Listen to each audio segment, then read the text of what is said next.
ကိုလိုချင်တဲ့အရာဆုံးရှုံးသွားတဲ့အခါမျိုးမှာ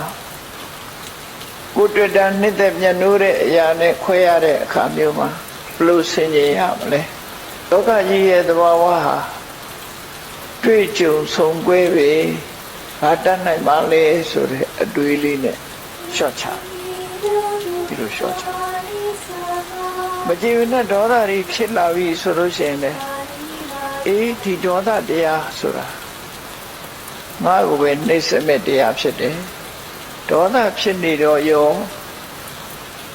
ငါအတွက်ကောင်းကျိုးချမ်းသာမှာမရတစ်ဖက်သားကိုငါစိတ်ဆိုးနေရောငါအတွက်ကောင်းကျိုးချမ်းသာရမှာလို့ရမှာလားတစ်ဖက်သားရဲ့စိတ်ဆိုးမှုတစ်ဖက်သားရဲ့စော်ကားမှုကိုလက်ခံပြီးခေါင်းထဲမှာစဉ်းစားနေလို့ရှိရင်ငါမှာပဲဆုံးရှုံးမှာပဲလို့ဒီလိုစဉ်းစားလိုက်ပြီးတဲ့အခါကျ